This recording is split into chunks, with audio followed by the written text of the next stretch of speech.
अनुग्रहित करें माननीय प्रधानमंत्री महोदय जी।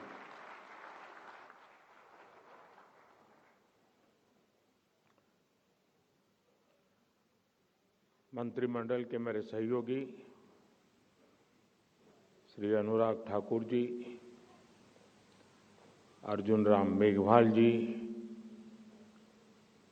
महामना संपूर्ण वाङ्मय के प्रधान संपादक मेरे बहुत पुराने मित्र राम बहादुर राय जी, महामना मालवीय मिशन के अध्यक्ष प्रभुनारायण श्रीवास्तव जी, मंच पर विराजमान सभी वरिष्ठ साथी, देवी और सज्जनों, सर्वप्रथम आप सभी को क्रिसमस की शुभकामनाएं। आज का दिन भारत और भारतीयता में आस्था रखने वाले करोड़ों लोगों के लिए एक प्रेरणा पर्व की तरह होता है। आज महामना मदन मोहन मालवीय की जी जन्म जयंती है। आज अटल जी की भी जयंती है। मैं आज के इस पावन अवसर पर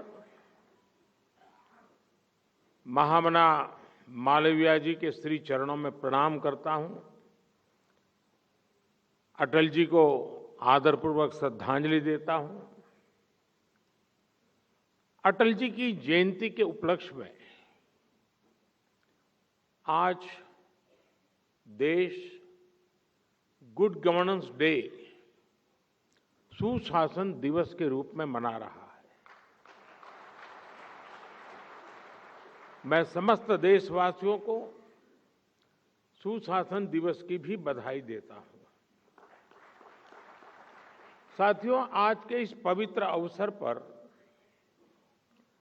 पंडित मदन मोहन मालवीय संपूर्ण वाङ्मय का लोकार्पण होना अपने आप में बहुत महत्वपूर्ण है।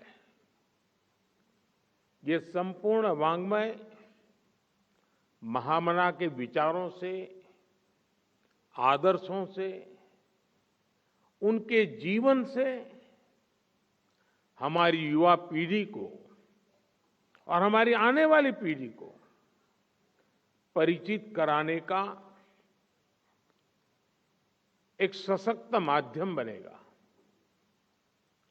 इसके जरिए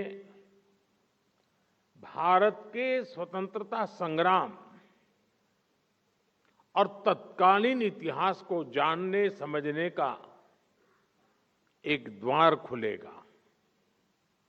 खासकर रिसर्च स्कॉलर्स के लिए, इतिहास और राजनीति विज्ञान के छात्रों के लिए ये वाङ्मय किसी बौद्धिक खजाने से कम नहीं है।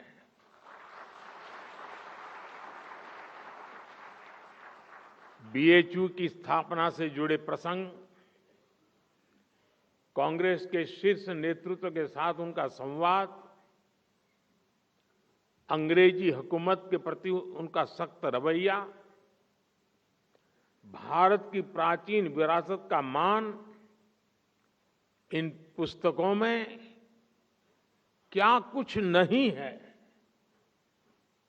सबसे महत्वपूर्ण बात कि इनमें से एक वॉल्यूम, जिसका राम बहादुर राय जी ने उल्लेख किया, महामना की निजी डायरी से जुड़ा है।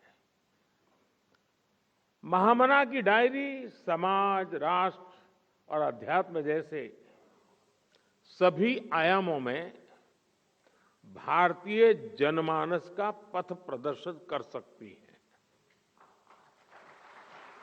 साथियों, मुझे पता है कि इस काम के लिए मिशन की टीम और आप सब लोगों की कितनी वर्षों की साधना लगी है। देश के कोने कोने से मालवीय जी के हजारों पत्रों और दस्तावेजों की खोज करना, उन्हें कलेक्ट करना, कितने ही अभिलेखागारों में समुद्र की तरह गोते लगाकर एक एक कागज को खोज करके लाना, राजा महाराजाओं के पर्सनल कलेक्शन से पुराने कागजों को एकत्र करना, ये किसी भगीरथ कार्य से कम नहीं है। इस अगाध परिश्रम का ही परिणाम है कि महामना का विराट व्यक्तित्व 11 खंडों के संपूर्ण वाङ्मय के रूप में हमारे सामने आया है। मैं इस महान कार्य के लिए सूचना एवं प्रसारण मंत्रालय को, महामना मालवीय मिशन को और राम बहादुर राय जी को और उनकी टीम को हृदय से बधाई देता हूं। इसमें कई पुस्तकालय के लोगों का, महामना से जुड़े रहे लोगों के परिवारों का भी बहुत बड़ा योगदान रहा है। मैं उन सब साथियों का भी हृदय से अभिनंदन करता हूं। मेरे परिवारजनों, महामना जैसे व्यक्तित्व सदियों में एक बार जन्म लेते हैं और आने वाली कई सदियों तक हर पल, हर समय उनसे प्रभावित होते हैं। भारत की कितनी ही पीढ़ियों पर महामना जी का ऋण है। वो शिक्षा और योग्यता में उस समय के बड़े से बड़े विद्वानों की बराबरी करते थे। वो आधुनिक सोच और सनातन संस्कारों के संगम थे।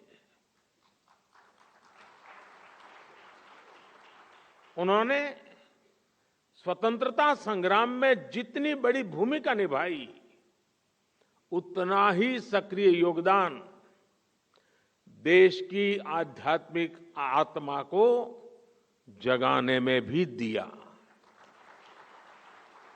उनकी एक दृष्टि अगर वर्तमान की चुनौतियों पर थी, तो दूसरी दृष्टि भविष्य निर्माण में लगी थी।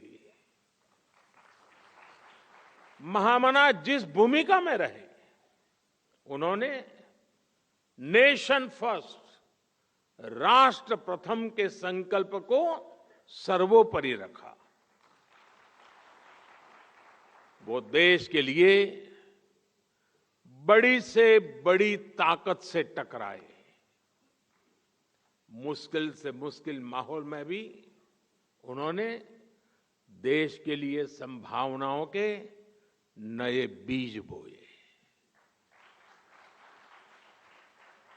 महामना के ऐसे कितने ही योगदान हैं जो संपूर्ण वाङ्मय के 11 खंडों के जरिए अब प्रामाणिक रूप से सामने आएंगे।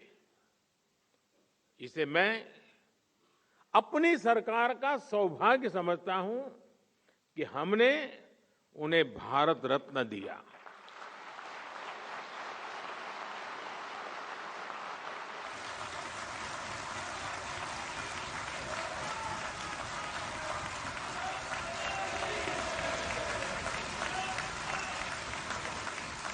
और मेरे लिए तो महामना जी एक और वजह से बहुत खास है।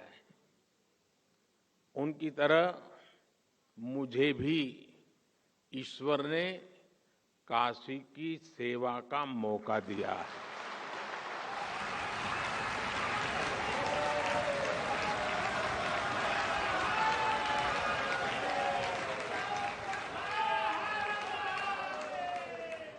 और मेरा ये भी सौभाग्य है कि 2014 में चुनाव लड़ने के लिए मैंने जो नामांकन भरा, उसको प्रपोज करने वाले मालवीय जी के परिवार के सदस्य थे।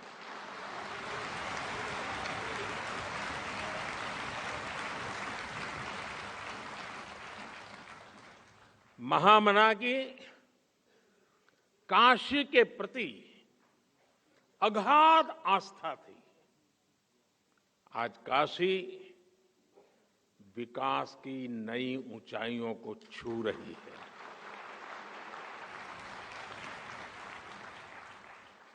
अपनी विरासत के गौरव को पुनर्स्थापित कर रही है।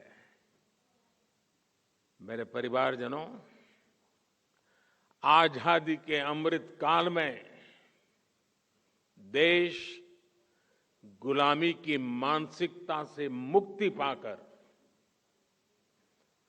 अपनी विरासत पर गर्व करते हुए आगे बढ़ रहा है।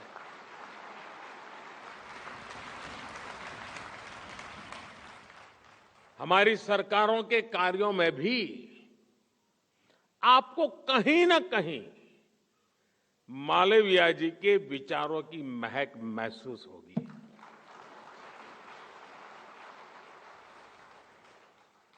मालवीय जी ने हमें एक ऐसे राष्ट्र का विजन दिया था जिसके आधुनिक शरीर में उसकी प्राचीन आत्मा सुरक्षित रहे, संरक्षित रहे। जब अंग्रेजों के विरोध में देश में शिक्षा के बायकॉट की बात उठी तो मालवीय जी उस विचार के खिलाफ खड़े हुए। वो उस विचार के खिलाफ थे। उन्होंने कहा कि शिक्षा के बायकॉट की जगह हमें भारतीय मूल्यों में रची स्वतंत्र शिक्षा व्यवस्था तैयार करने की दिशा में जाना चाहिए।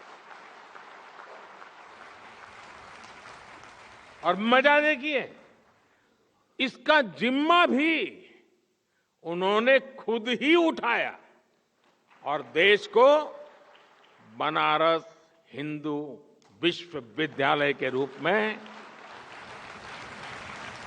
एक गौरवशाली संस्थान दिया। उन्होंने ऑक्सफोर्ड और कैम्ब्रिज जैसे संस्थानों में पढ़ रहे युवाओं को बीएचयू में आने के लिए प्रोत्साहित किया।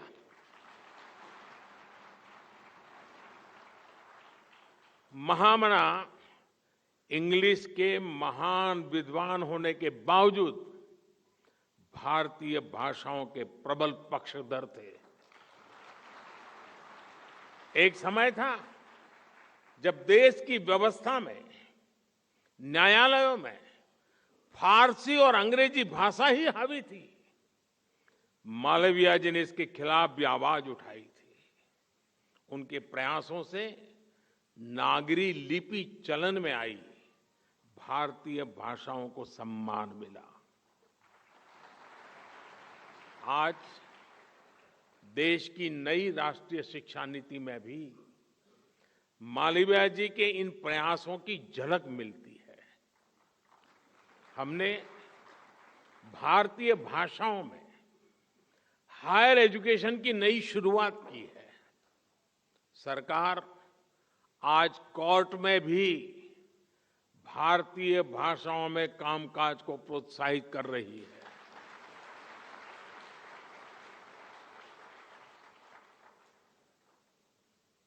दुख इस बात का है,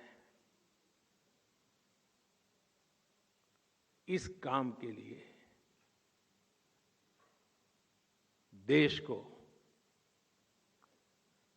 75 साल इंतजार करना पड़ा।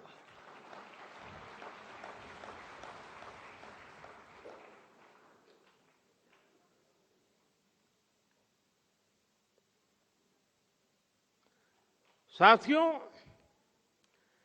किसी भी राष्ट्र के सशक्त होने में उस राष्ट्र की संस्थाओं का भी उतना ही महत्व होता है। मालवीय जी ने अपने जीवन में ऐसी अनेक संस्थाएं बनाई जहां राष्ट्रीय व्यक्तित्वों का निर्माण हुआ। बनारस हिंदू विश्वविद्यालय के बारे में तो सारी दुनिया जानती है। इसके साथ ही महामना ने और भी कई संस्थान बनाए। हरिद्वार में ऋषिकुल ब्रह्मचर्य आश्रम हो, प्रयागराज में भारतीय भवन पुस्तकालय हो, या लाहौर में सनातन धर्म महाविद्यालय की स्थापना हो।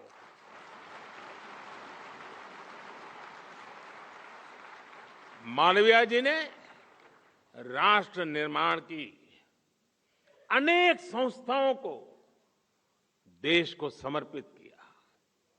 अगर हम उस दौर से तुलना करें तो पाते हैं आज एक बार फिर भारत राष्ट्र निर्माण की एक से बढ़कर एक संस्थाओं का सृजन कर रहा है।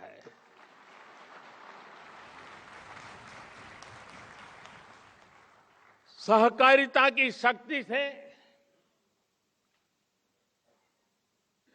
देश के विकास को गति देने के लिए अलग सहकारिता मंत्रालय बनाया गया है। भारतीय चिकित्सा पद्धति के विकास के लिए केंद्र सरकार ने अलग आयुष मंत्रालय की स्थापना की है। जामनगर में WHO global centre for traditional medicine की आधारशिला भी रखी गई है। श्री अन्न यानी मिलेट्स पर शोध के लिए हमने Indian institute of millets research का गठन किया है। ऊर्जा के क्षेत्र में वैश्विक विषयों पर चिंतन के लिए भारत ने बीते दिनों ग्लोबल बायोफ्यूल अलायंस भी बनाया है। इंटरनेशनल सोलर अलायंस हो या coalition for disaster resilient infrastructure की बात हो, ग्लोबल साउथ के लिए दक्षिण का गठन हो या फिर India middle east Europe economic corridor, space sector के लिए इन स्पेस का निर्माण हो या फिर नौसेना के क्षेत्र में सागर इनिशिएटिव हो, भारत आज राष्ट्रीय और अंतर्राष्ट्रीय महत्व की कई संस्थाओं का निर्माता बन रहा है।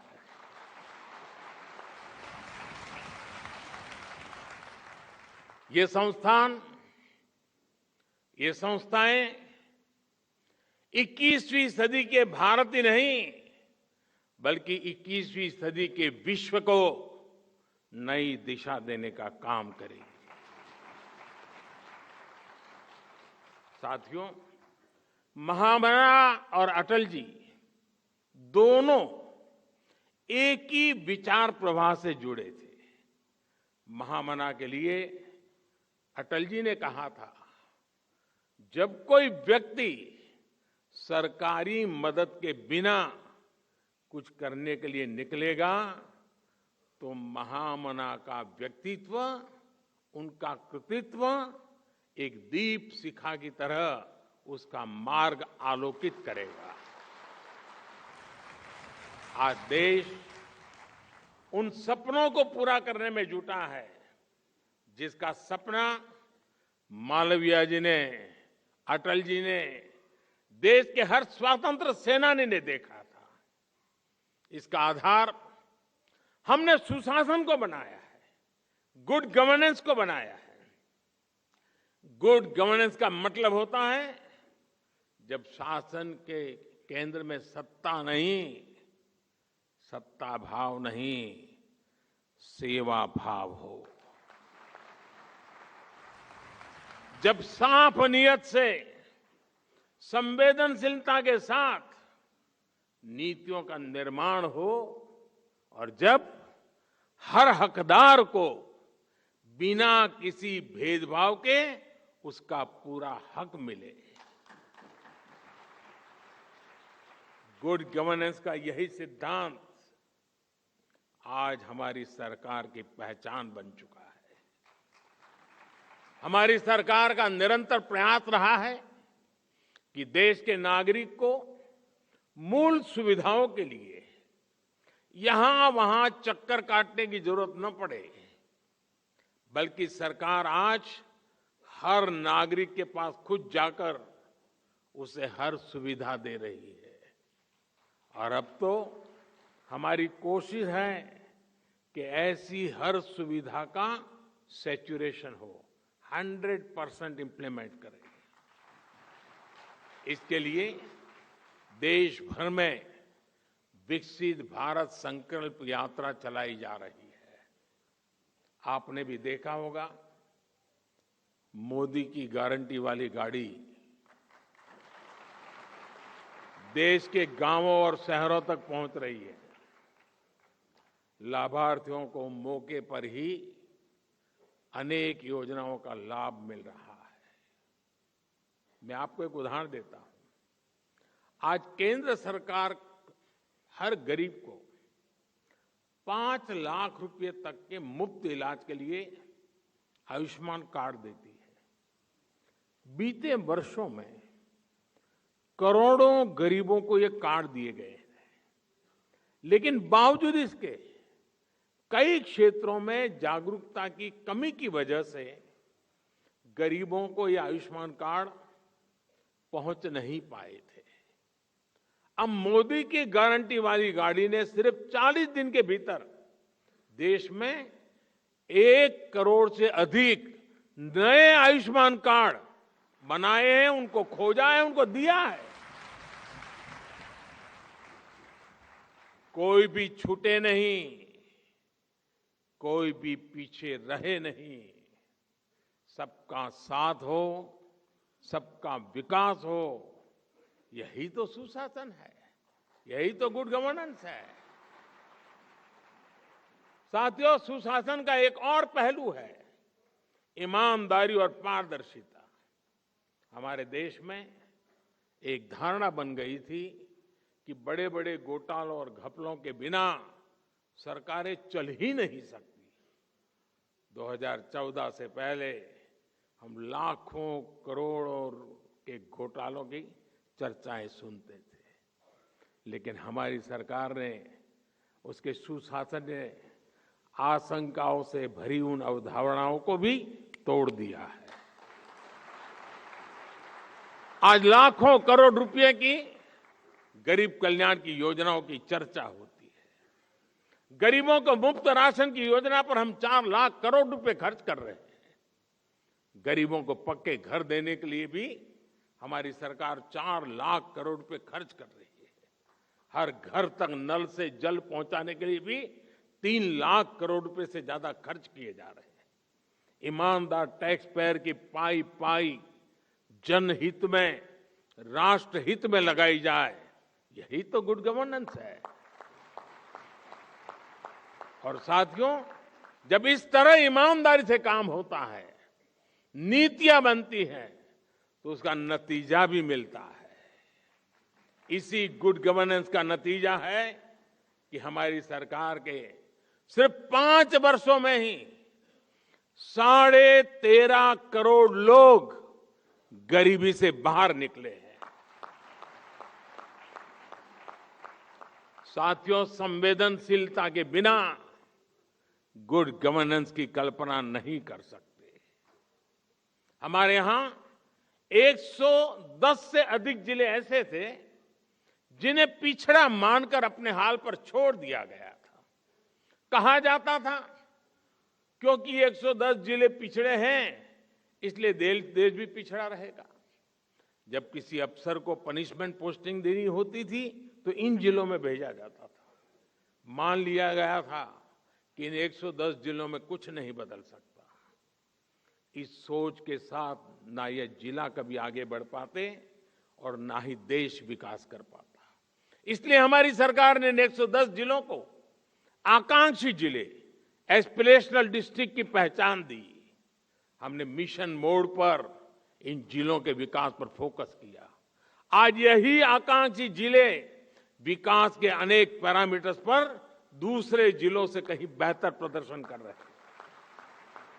इसी स्पिरिट को आगे बढ़ाते हुए आज हम आकांक्षी ब्लॉक्स प्रोग्राम पर काम कर रहे हैं। साथियों, जब सोच और अप्रोच बदलती हैं तो परिणाम भी मिलते हैं। दशकों तक बॉर्डर के हमारे गांव को आखिरी गांव माना गया। हमने उन्हें देश के पहले गांव होने का विश्वास दिया। हमने सीमावर्ती गांवों में वाइब्रेंट विलेज योजना शुरू की। आज सरकार के अधिकारी, मंत्री वहां जा रहे हैं, लोगों से मिल रहे हैं। मेरी कैबिनेट के मंत्रियों को मैंने कंपलसरी किया था कि जिसको अब तक आखिरी गांव कहा गया है, जिसको मैं पहला गांव कहता हूं, वहां उनको रात्रि विश्राम करना है। और गए, कोई तो 17 हजार फीट की ऊंचाई पर गए। आज सरकार की योजनाओं का लाभ और तेजी से वहां पहुंच रहा है। एक गुड गवर्नेंस नहीं है तो क्या है। आज देश में कोई भी दुखद हादसा हो, कोई आपदा हो, सरकार तेज गति से राहत और बचाव में जुट जाती है। यह हमने कोरोना काल में देखा है, यह हमने यूक्रेन युद्ध के समय देखा है। दुनिया में कहीं भी मुश्किल हो तो देश अपने नागरिकों को बचाने के लिए युद्ध स्तर पर काम करता है। गुड गवर्नेंस में ऐसे ही अनेक उदाहरण दे सकता हूं। शासन में आया ये बदलाव अब समाज की सोच को भी बदल रहा है। इसलिए आज भारत में जनता और सरकार के बीच भरोसा ये नई बुलंदी पर है। यही भरोसा देश के आत्मविश्वास में झलक रहा है और यही आत्मविश्वास आजादी के अमृत काल में विकसित भारत के निर्माण की ऊर्जा बन रहा है। साथियों, आजादी के अमृत काल में हमें महामना और अटल जी के विचारों को कसौटी मानकर विकसित भारत के सपने के लिए काम करना है। मुझे विश्वास है देश का प्रत्येक नागरिक संकल्प से सिद्धि के इस मार्ग पर अपना पूरा योगदान देगा। इसी कामना के साथ फिर एक बार महामना के श्री चरणों में प्रणाम करते हुए मैं मेरी वाणी को विराम देता हूं। बहुत बहुत धन्यवाद।